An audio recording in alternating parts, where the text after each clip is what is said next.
Thank you, Tim, for that very moving speech. Hi, my name is Vidya Viswanathan, and I'm a class marshal in Elliott House. I am here to introduce Laura Jaramillo, who will be giving the next Harvard Oration. Laura is a government concentrator living in Pforzheimer House. She has been very involved in House life, serving as House Committee co-chair last year.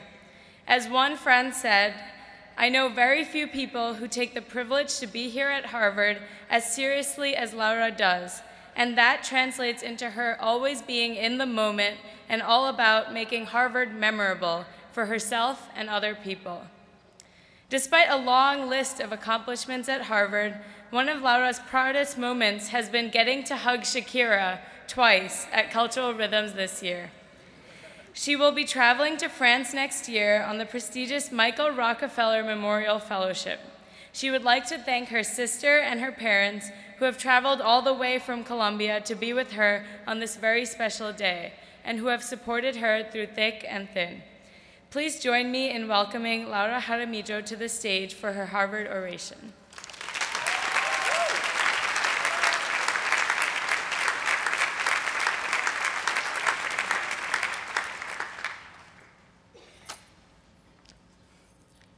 "21 years ago, what I like to picture as a sunny day in a valley hidden away in the Colombian Andes, a calf was born in my grandparents' farm. This was no ordinary calf, you see. It had a heart-shaped spot right in the middle of her forehead that marked her as special from the moment of her birth.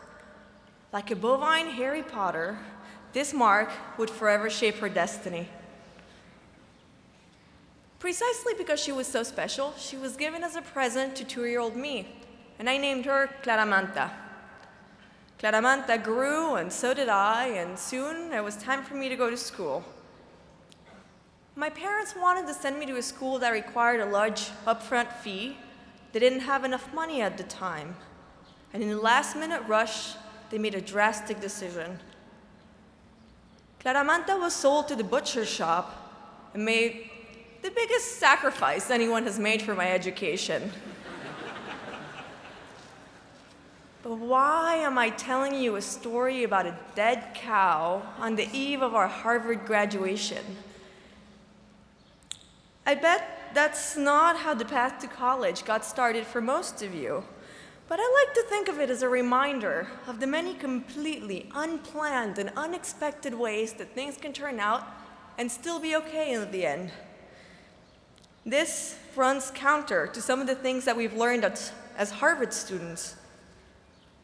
We are all here today, itching to get our hands on that coveted diploma because we're compulsive planners, serial achievers, always working towards a goal.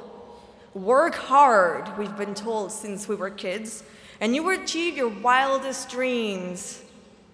And so we work the nights away with the sense that if we check all the boxes, the desired goal must follow. We have earned it, we deserve it, and yet I have a terrible thing to say today that all of you already know.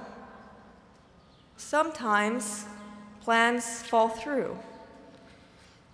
Even when you do everything right, even when you work your best and try your hardest, plans sometimes fall through.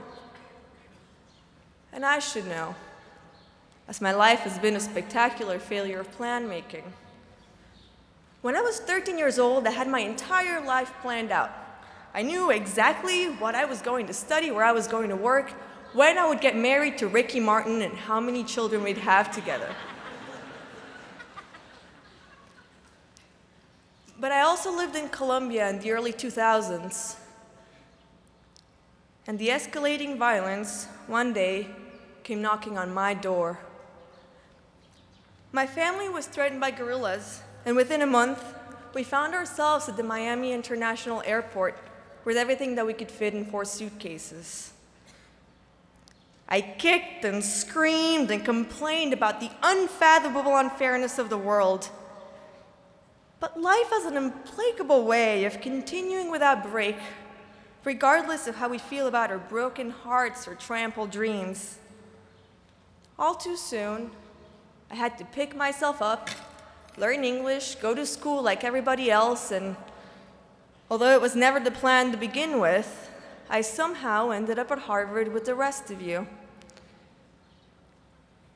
During my sophomore year at Harvard, my family's asylum case came to its final step in court.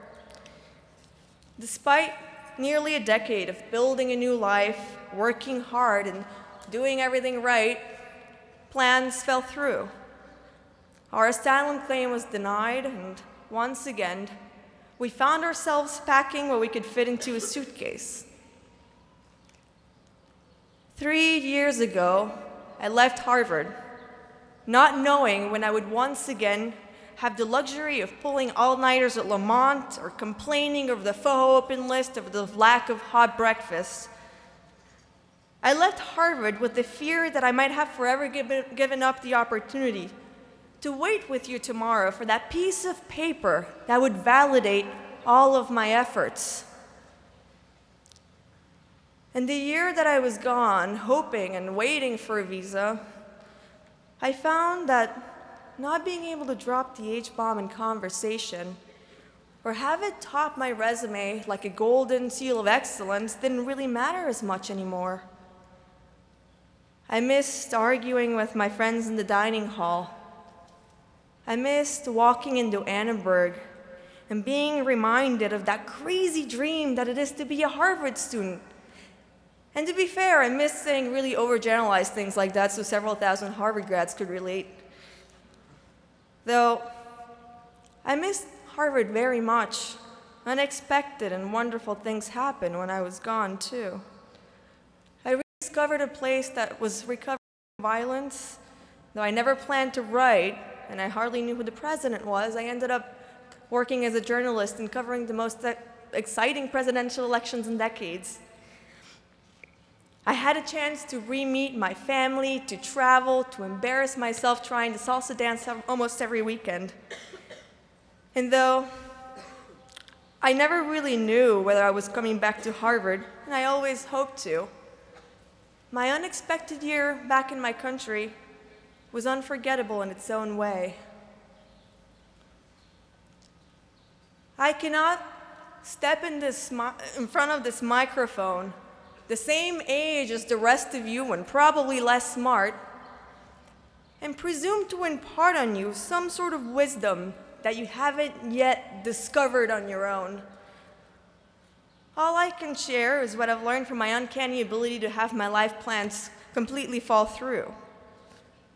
Even if you don't go where you thought you were going, give yourself the space and opportunity to discover something you enjoy and perhaps even you love. Every once in a while, have the courage to not have plans and wait for the wonderful things that can happen. My life has been full of really unexpected turns, from killing my cow to shuttling between countries never knowing where I would be in 6 months. Yet, in the midst of uncertainty, I found fulfillment, and I ended up with better experiences than anything I could have actually planned. I was here. When things don't go the way you hoped, people will always tell you everything happens for a reason. I don't know if that's true. Honestly, I actually really hate to hear it when people tell me that, but when I look at the way that things happened in the past few years, it's really hard for me not to think, I'm really glad that nothing ever really worked out as I had planned.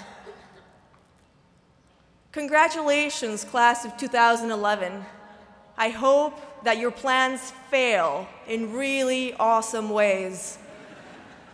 Thank you.